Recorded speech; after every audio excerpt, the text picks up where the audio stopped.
Greetings, APWU family. This is President Mark Dimondstein joining you again with our podcast, Communicating with the Members. We hope you find these podcasts enjoyable, but more importantly, informative. And again, just as a reminder, you can reach our podcast through any of the platforms, including Apple, Spotify, YouTube, and of course, on the APWU website. So in our last podcast, Industrial Relations Director Charlie Cash and I shared some of the background, some of the planning, some of the importance of our upcoming national negotiations for a new main agreement, CBA, collective bargaining agreement, union contract, as we call it, that covers 200,000 postal workers represented by the APWU. And in that podcast, we talked about that negotiations are never easy. They're very difficult.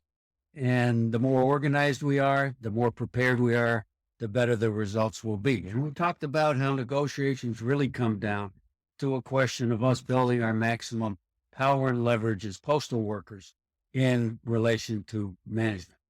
And one of the fundamental ways we build power and leverage is through the foundation of our union, which is, guess what? You, the member. Everybody paying their fair share, everybody pulling together. That's the foundation on which we build even our basic rights, where management has to come to the table and negotiate over wages, hours, and working conditions. So our level of organization, meaning how many people are in the union, what the percentage of the people we represent are in the union, has a big impact on everything we do, especially at a time like this when we're going into collective bargaining. And as a reminder, again, our collective bargaining, the opening day is June 25th. We'll be in touch with all of you around some plans around that day. And of course, the main agreement expires on September 20th. So I invited our organization director, Anna Smith, who does a wonderful job, to join us in this podcast today to talk about some plans we have to help build our power and leverage through organizing the non-members as we head into these negotiations. And as I said, we represent about 200,000 postal workers. We're about 80% organized. In many ways, that's darn good. But in many ways, it also shows that we got a lot of work to do, and we can do it. And we hope this podcast will help inspire you to play a role in helping to get that good, solid, dynamite new contract that you've all earned through your hard work and dedication. Welcome to the podcast, Anna. Great to have you here. Great to be here. Thanks for having me, Mark. Well, let's talk a little bit about the level of organization generally. Of course, we are launching a organizing campaign as we lead up to opening day, and that'll start on April 1st, building more union power. And we've set a big goal, folks out there, 5,000 new members in that 2.5-month period. So, Anna, why don't you share some of the details of the campaign, what we're trying to achieve, and then we'll talk about how to get there, because everybody who's listening to this podcast and many of your coworkers have a role to play to help this campaign succeed. Absolutely. I am really excited about this campaign going on this year. You know, when we're talking organizing campaign, what we are talking about is about all of us, each of you out there as well, collectively working together to increase our worker power. We are getting ready to be heading into contract negotiations. And when we go to meet up against and go to fight against the Postal Service, we want to make sure that we have as much bargaining power as possible. That's right. And, you know, that's going to include getting every one of those non-members on our side, because as all of you know, if they are not standing with us, they are standing against us. And what does that mean? It means that every non-member who chooses to be a non-member, they are standing on the side of the Postal Service. So, you know, I think it's important that people understand that the bargaining power is going to be based upon how many of us are standing together. Right. So what are some of the ideas we can share with the good listeners out there about how to make this campaign a success and some of the tools we have? Maybe a lot of our members don't realize at this point that people can be signed up online. They can be signed up on their smartphones. You know, should people come to the union meetings, talk to their local presidents and other officers about volunteering to help on this campaign, raising their hand, saying, here I am. If you got an organizing committee, I'd love to serve on it. Those Those kind of ideas, because I'm sure every member out there understands that the non-members are bringing us all down. Well, it's funny because I think a lot of our members or a lot of people out there might generally think that it's just the leaders who have to do the organizing, and it's not. It takes each one of us. It can't be just the leaders out there doing all the organizing, signing up the non-members. We have, thousands of workers on the workroom floor who are working right next to a non-member every single day. And what we're going to be shooting for is really asking them to talk to those non-members they are working with. We're going to be sending out mailings to our members saying, hey, and we're going to make it easy for them. We'll give them a card that they can actually hand to that non-member and have them scan that card so that the person can actually join online right from their phone. The entire process actually only takes 2.5 minutes. I've walked people through this process on the phone. 2 minutes and 28 seconds. I've actually timed them and said, I really appreciate it. I'd love your help on this. Can people also sign up on paper and mail it in or turn it in to their Absolutely. officers and shop steward? Absolutely. So we have the membership application 1187. Most locals have a supply of these. If you guys aren't aware of where to find them, you can actually go on the APW website. There's a organizer's toolbox where someone can actually print out an 1187 and print it out, send it in, or however they prefer to get it to me. It's easy. Sounds like Staples. That was easy. Okay. But again, back to getting the members on the workroom floor. I can't stress enough that I think we all know that our leaders are really busy right now, whether it's dealing with the Postal Service network modernization or safety issues. So these leaders are focusing on that, filing the grievance. This isn't about filing the grievance. You don't have to be able to file a grievance to be able to sign up a non-member. In fact, I'm not necessarily looking for the stewards to be our primary focus here. It's everyday rank and file on the workroom floor members, and really asking you guys to get involved in signing up the non-members. And of course, you can get with their local leaders and communicate with them. As you said, whether they have an organizing committee, great. See if they can't get actively involved in that. If their local doesn't have an organizing committee, we're asking them, why not go to your local leader and say, hey, I'm willing to get a group of people together. We also have a team that we're going to have out there in the field that will be able to help and guide people on how to set an organizing team, how to get those people together. But we will help them every step of the way on that. So I think there's a lot of opportunity for everyone, regardless of who you are, regardless of what your title is or no title. There's going to be an opportunity for everyone to get involved in this. Yeah, thanks, Anna. Now, one thing, all my time on the workroom floor, I was local president for 12 years as well. The non-members don't usually walk around with a sign that says, I'm a freeloader riding your back. So how do people even find out who the non-members are? What in their pay locations, in their post office, in their plant? Is there a way that the members can readily find out who the non-members are in their work areas and work locations? Well, I normally ask them to get with their local because their local actually has access to all the non-members. Some locals choose to post those information, especially, that might be something that you do during the dry period so that people are aware that we all have union bulletin boards in our postal facilities. That's been another negotiated right. Use those bulletin boards, and do it in a way that you aren't discouraging people from joining, but more in a positive manner of, hey, we're asking you guys to stand with us. And these are the people that we're looking to stand with us because, we're looking to increase our work of power. So they could do it in that way. But again, they can check with their local to see if they have the non-member list, or if they reach out to me, I'm happy to check with their local. If they can't figure out or get connected with their local, I can help them do that so that we can make that happen. And they could, I would imagine in many cases, the shop steward over the pay locations might know. Absolutely. As well as, and they could ask their shop steward. And then what are some of the ideas you could share about how to win over that non-member? Is it yelling and screaming? Is it trying to listen? Is it a combination of the two? Is it trying to identify maybe who they're most friendly with or who they go out and bowl with the Friday after work and talk to that good member about, hey, so-and-so, you may not realize that so-and-so that you bowl with every week is riding your back as a freeloader. And somebody may say, you're kidding me. Give me that form. How does it work best in your experience? And I know there's not everything's unique, and every uh, local area has its unique characteristics and the local workforce. But what are some of the ideas that you can share with the listeners, and some of the ways in which you would recommend approaching the non-members?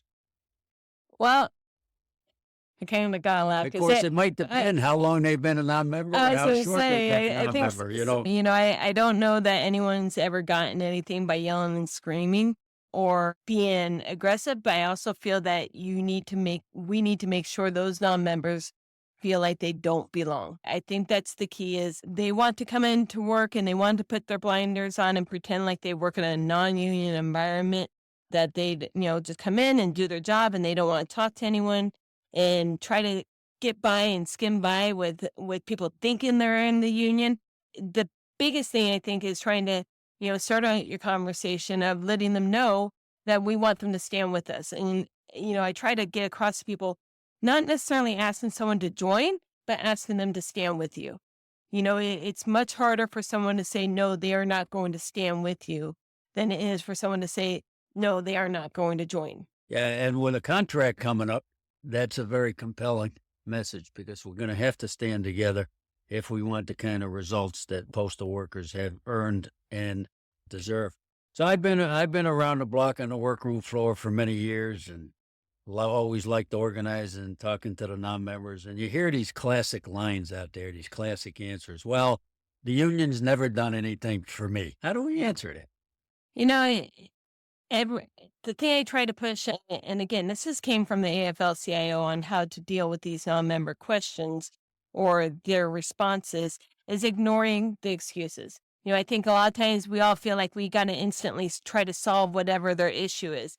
And there's always something going on that's a little bit deeper. Those are just excuses. And so one of the biggest things is ignoring the excuses.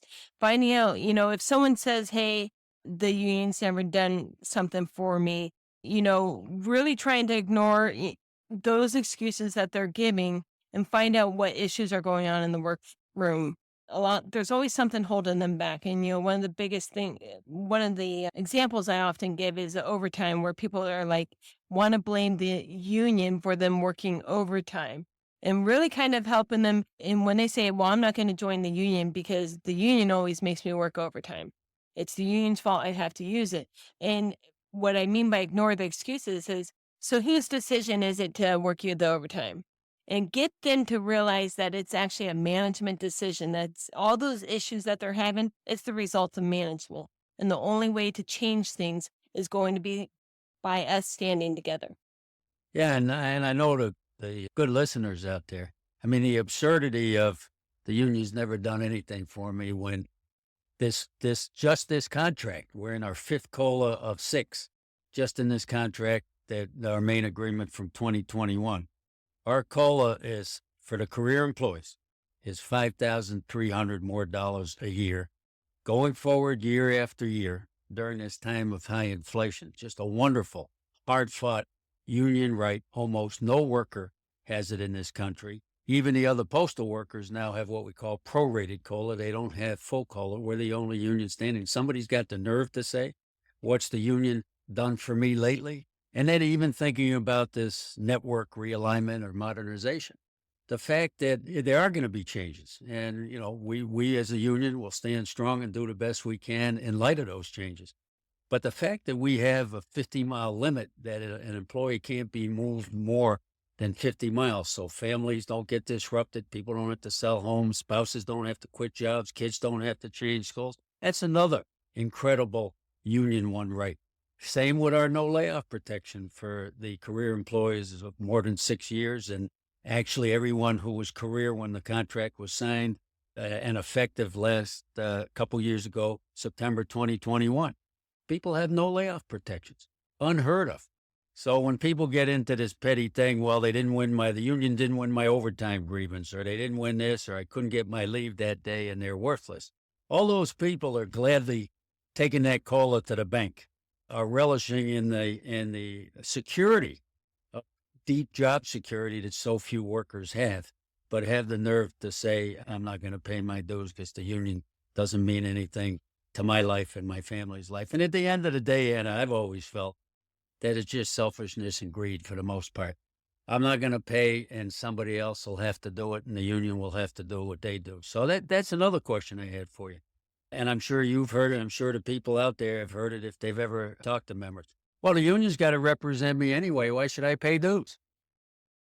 Well, and you do. You hear people say that, and again, it's trying to find the heart of what's going on that's holding them back from joining, from holding them back from wanting to be together and standing with us.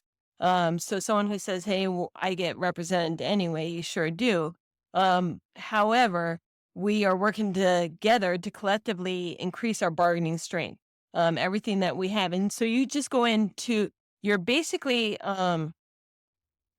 you're providing them information about what it means to be a union. Something else I get often is that people say, I'm getting ready to retire. So I'm not going to, I don't care if you're, 2 months away from retiring, you could be a member for those last 2 months. And, that's actually one of the talking points, hey, wait, as long as you're a member when you leave the APWU, you can turn around and be a retiree. And, that's a short dues to pay, small amount to pay as a retiree, and you're going to benefit from everything that we do for the retirees, and people don't realize that. So it's not just that we're protecting you while you're working, we're also protecting and making it possible for you to retire from the post office in the first place, and then we're going to continue to fight for you as a retiree in matters that affect them there. So it's something lifelong. It's not, hey, I just going to do it while I'm working. I think it's important that we also stress that, this is a lifelong thing. We're going to be fighting for you every step of the way. Yeah, and I want to emphasize too, Anna, that most of the people that we represent in the crafts we represent, clerk craft, maintenance, motor vehicle support services, the overwhelming majority of you are doing the right thing and standing strong and standing together and understanding and really gladly paying dues, understanding how much more we have gotten out of those dues in terms of our rights, in terms of our job security, the fact that the boss can't just walk up and fire you and you're done. I don't want anybody to get the idea that you're not doing a really good job out there and doing the right thing, but we got to find a way to reach those non-members who, again, in my view, are just too selfish to pay their fair share, and we have to work together to try to win them over, and we can. And look, when a non-member doesn't pay their dues, we're weaker on every front, not just when we go to the bargaining table. We're weaker when we file grievances. We're weaker when we're trying to build a safer workplace. We have less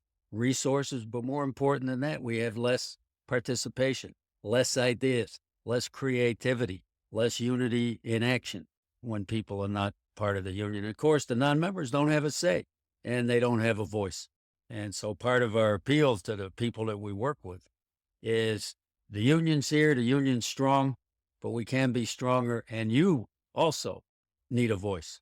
And the union is a vehicle for that voice at work. So in this organizing campaign, do we have any kind of exciting incentives to get people involved and get people talking to their coworkers who are not members? So we do have incentives that are going to be for the organizers, the people who are actually going out there and asking people to stand with us. And, with 38,000 non-members, if every person committed to asking one non-member to join, every non-member would be asked to join several times. That's all, if we can get everyone to ask just one non-member to join and ask them to stand with us, we could cover all of our non-member coworkers. So we have some great new organizations that I'm really excited about. I've had a lot of people say, hey, these are probably some of the best. So I'm excited to reveal that. I think that's going to be coming out in the magazine that's coming up. We have some lunch boxes and some coffee cups. So depending on how many people they organize, we're going to get the information out there to the locals. Like I said, it's in the magazine as well. There's a place on all the forms for people to write their name as the organizer. If they're helping someone join online, there's a spot online for them to put their name. So once they put their name in, we will actually keep a tally of how many people each person's signing up. So we're not, if you sign up one, great, but, don't stop there. I'd love for people to sign up 2, 3, 4, 5, however many, all their non-members in their work area. I would love for each of them to sign up everyone. And we're doing quite a bit here at the headquarters level. So besides the mailings, and we're going to we haven't done a postcard to our non-members. So I'm excited to do that coming up during this drive. We also have texts that are going to be going out, emails that are going to be going out, phone calls. We're going to be using every avenue we have possible that we're aware of. So, National has a lot going on that we're going to be providing. We have our incentives, but we're also encouraging locals. It doesn't mean, hey, these are the only incentives that you can provide. So as I said, we're going to provide incentives to the organizers. I know some locals do different cash incentives. I just spoke to a local last week who they do $20, and they were just signed up quite a few. And they actually gave them to it at the meeting, and so they had everyone bring 1187s to the meeting, and they gave everyone a $20 bill, and then gave incentives to the new members. So, nothing's preventing locals from having incentives at the local level as well. And in fact, if they want to do something, I encourage them. There's always been lots. We are asking locals to sign on to the drive, make a local or state commitment pledge of how many non-members they can commit to signing up during this drive. So, Anna, you talked about goals, and we're asking every single member and everybody listening to this podcast, can you set a goal of signing up one non-member? Not just talking to one, but signing up one. And if we did that all over the country, we would reach our goal of 5,000 quickly, and we would reach beyond it. So the national has goals, the local has goals. We're asking each one of you to set your own goal, and it's in our own self-interest as we go to bargaining, as we fight the many challenges that we're facing, to have the strongest possible foundation to enable us to carry on this good fight. And by the way, if you sign up one non-member, you get a union T-shirt, like as Anna said, but now you're wearing a shirt and spreading the union message in another way. So we hope you'll be involved and as excited in this campaign as we are. And it's a way that each and every one of you can play a role in the outcome of our negotiations for a new contract. Because again, the more power and leverage we have, the better the results will be. And our power and leverage starts with the foundation of membership. So we certainly hope you'll go out with enthusiasm. And Sister Anna Smith, our terrific organizing director, you can reach her at asmith@apw.org. And she'll be happy to answer any questions and assist in any way.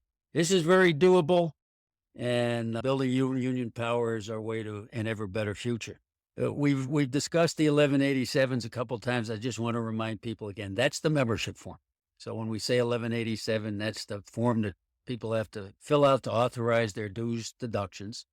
You can get that in hard copy from your local or from Anna. And of course, the ability now to do this online is terrific. And it's the same form. It's the 1187. And you can find that form at apw.org/join. So Anna, any thoughts before we sign off for today?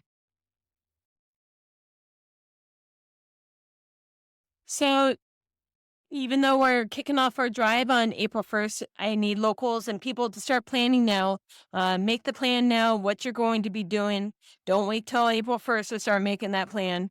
Start meeting with your locals, going to your meetings, and getting lists of the non-members, right? Making sure we got a lot of 1187s. Posted on our website, we are going to have on the main screen Building Union Power, where you can find out what's going on, what we're doing, what's happening with the organizing drive, and find out more information. You'll be able to download forms that you might need during your drive. And Anna, I believe the March-April issue of the magazine will be landing in people's homes. So it's got a major spread on the Building Union Power campaign. So also we're alerting all of you to take a look at that. And listen, this is your union. This is our lives that we're building a better work life and better community life around Building Union Power. We need everybody to step up and have standards with these non-members, that they're riding our backs, and those non-members need to know how you feel. They need to know that you're paying your fair share. You're proud to pay your fair share. You do it voluntarily. And we need everybody else, as Anna said, to join together with us. But we also have to be a mirror for these folks, that this is wrong, to be riding the backs of everybody else, letting others pay the freight, and weakening all of us in the process, whether it's how safe or unsafe our workplaces are, what kind of contract we get, how we protect our job security provisions in this new round of bargaining. So it's really, really important. And we're urging all of you to understand, it may not seem like that much to sign up one new member, but 5 or 10,000 of you do that around the country, and we're going to be 5 or 10,000 stronger. And that's going to have a positive impact on everything we do at the local level, at the state level, at the regional level, and at the national level. And don't think for a minute that postal management doesn't know exactly how many people are in the union, what our percentage of organizing is. And when we get a big bump right before we go into bargaining, they're also going to notice that, and it's going to mean something to them. So there's a lot to do to win a new and good and well-deserved gains that postal workers have earned. On top of the organizing drive, we're going to have a survey, a contract survey, where we'd like to know what kind of changes you would all like to see. Of course, we have a formal process for that through the union meetings and votes of the membership. But we also are going to ask every member to weigh in on what's on their mind. On opening day or the night before opening day, we're going to have kickoffs. We're going to have sticker campaigns. It matters. If we launch a sticker campaign and nobody puts on a sticker around a good contract, that sends management a message. If everybody's got those stickers on, that sends management the message that we're united for a good contract.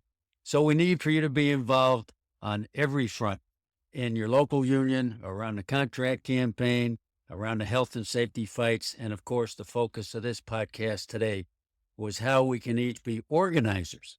Each one of us can be organizers as we organize for a better life. This union has a wonderful history of accomplishments, and has been accomplished because people have been willing to pay dues, to get involved, and to build a better life. And we're going to keep that going, but the stronger we are, the better, as again, we've said before, the better the results will be. So Anna, thanks so much for joining us today. Keep up the great work on this campaign and beyond. And by the way, folks, the campaign's going to end on opening day, June 25th, but organizing never stops. This is a concerted effort to send management the message that we're stronger than we've ever been. But after June 25th, don't sit back and say, okay, we don't have to organize anymore. But we are focused right now, starting April 1st to June 25th, which is opening day. And again, we're here to assist all of you and your locals and states in any way to help this campaign be a tremendous success.